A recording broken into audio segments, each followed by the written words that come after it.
tell us the story. Start with the opening. Who is the prisoner and what happened to her? Sure. Her name is Ronda Fleming. She's serving a 27-year sentence for Medicare fraud in the federal prison system. And she's been in there since 2009, so before the Obama era policy got into play. And really since then, she's been housed with multiple men in various federal prisons throughout the country. And she's been trying to protest this. She's been trying to fight for women-only spaces in prisons for a long time. She had a lawsuit that was unsuccessful in 2017. The Trump administration, first time round, did roll back some of this stuff, but they certainly haven't been as forceful as they've been this time. And then she just had this recent lawsuit against the Biden administration, which once again allowed much more permissive policies. And that lawsuit was held in district court in Florida on the 14th of January. And the judge ruled against her and found that her claim that being housed with two men violated her constitutional right to bodily privacy. He found that this wasn't persuasive because she did have access to some shower curtains and partitions in the restrooms and so on. And so he ruled against her. Now, I spoke to her lawyer on Friday and he said to me, well, we're hoping that she won't have to appeal, or at least that the appeal, it won't all depend on the appeal, because hopefully Trump will come in and change the policy. And looks like he got his wish, because we broke the story on Sunday that is exactly what Trump has done with his new executive order. So who was defending the lawsuit? The Bureau of Prisons, the Federal Bureau of Prisons? That's right. So it was Erica Strong was the warden at Tallahassee, the federal prison in Tallahassee, and she was in her official capacity as a representative for the Federal Bureau of Prisons. So it was a lawsuit against the Federal Bureau of Prisons. And so was it the feds, was it the DOJ representing the Federal Bureau of Prisons? Yeah, so it's exactly, it goes up to the DOJ, and so this was a policy from the top down. So it started under Obama in 2012. The Department of Justice under Obama issued this transgender prisoners offender manual, and in that they said, we don't have to base this on sex. We can base this on gender identity, and that's regardless of what they called "quote unquote" genital status, if you can believe that. Oh boy. And so, so that obviously just resulted in men who hadn't even undergone hormone treatment necessarily, or even surgeries, being housed in women's prisons. And I should say, Megyn, it's not just men, it's men who are criminals. And according to the Bureau of Prisons' own data, half of these men in women's prisons are sex offenders. So it's really just a recipe for disaster. Mm-hmm. And there have been cases of assault and rape. Yes, there have. There's a case in California just now. So California, this is talking about the state prison system. So they've got their own laws.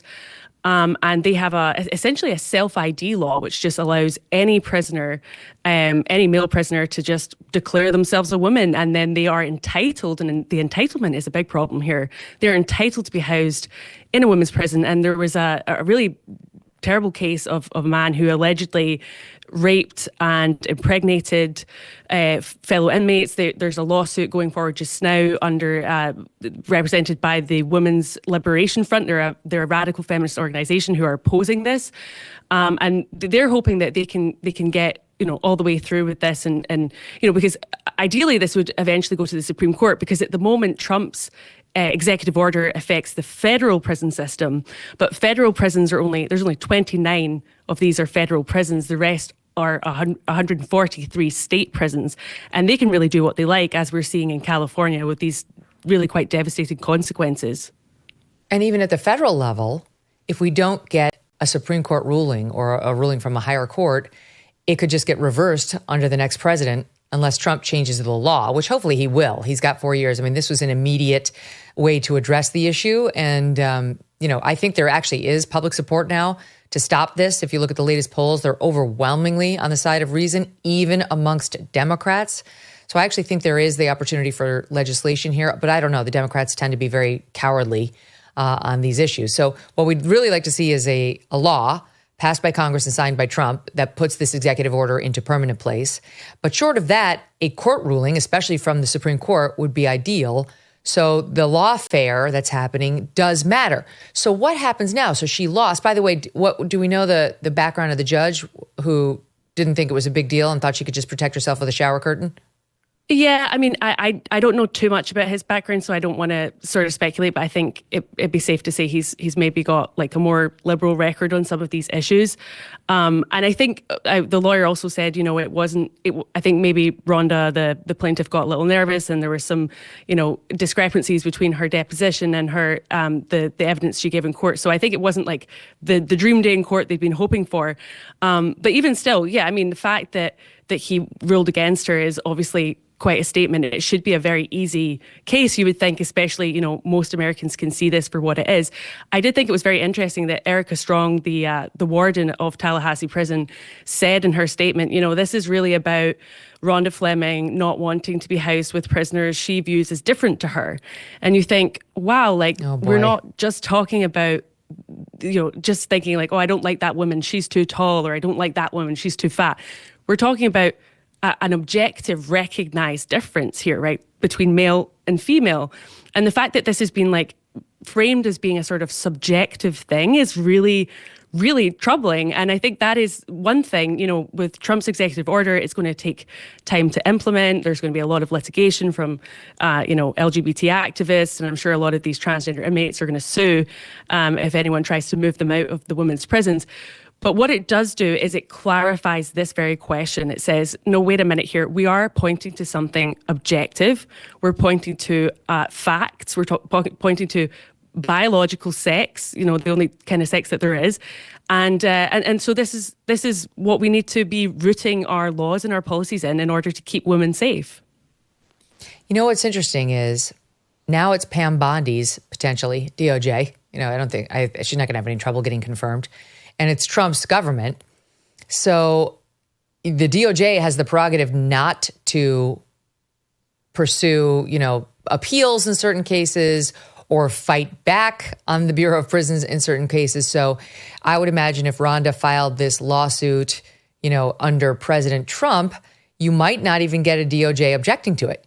She might just win. She could get potentially even a declaratory judgment that she had the right not to live with men behind closed bars.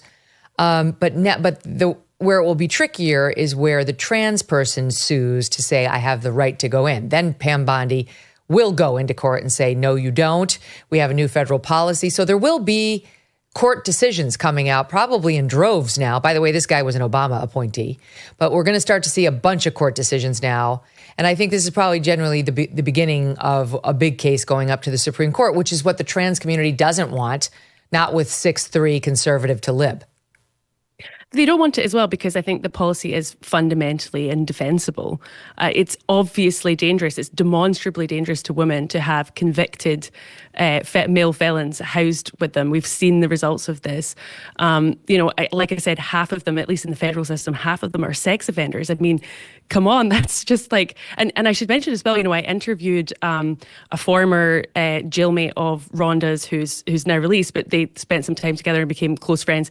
And she was telling me, she said she'd been raped before going into prison. She said this is very common in prison, that a lot of women who get into a life of crime have been sexually abused. And so if you just imagine, talk about cruel and unusual punishment, just being in a confined space with men who may have assaulted other women, could potentially assault you. You've been assaulted in the past. I mean, that's just, it's really unjust on just so many levels. It's a nightmare. So do you know how Ronda's feeling in the wake of Trump's EO? Well, it was very, very difficult to get in contact with Ronda. As you might imagine, the prison weren't all that keen on her talking to journalists. I did manage to speak to her. I won't say how exactly, but I wasn't able to consult with her after the trial. But I know that her lawyer is thrilled at this result. Not the result of the case, of course, but thrilled with Trump's policy. And I think it certainly is a morale boost for a lot of women who have been trying to fight about this for years. Increased tariffs on our trade partners, tax cuts, and regulation changes. There's a reason why gold is a diversification tactic now more than ever. Birch Gold is releasing their ultimate guide for gold in the Trump era with a foreword by Donald Trump Jr. To get your free copy, along with Birch Gold's free information kit on gold, text MK to the number 989898. Here are the facts. The national debt continues to increase. Our interest payments on the national debt continue to increase. So gold is an important option, and it can be your hedge against a weakened dollar. Birch Gold can convert an existing IRA or 401k into a tax-sheltered IRA in gold. Text MK to 989898 for your free copy of the ultimate guide for gold in the Trump era. There's no obligation, just information. With an A+ rating from the Better Business Bureau, countless 5-star reviews, and thousands of happy customers, find out more about Birch Gold. There is a reason so many people love these guys and take all or just a small part of their existing IRAs and move them over into gold with Birch. Text MK to the number 989898 today. Thanks so much for watching. If you like what you just saw, hit the subscribe button for more clips and full episodes.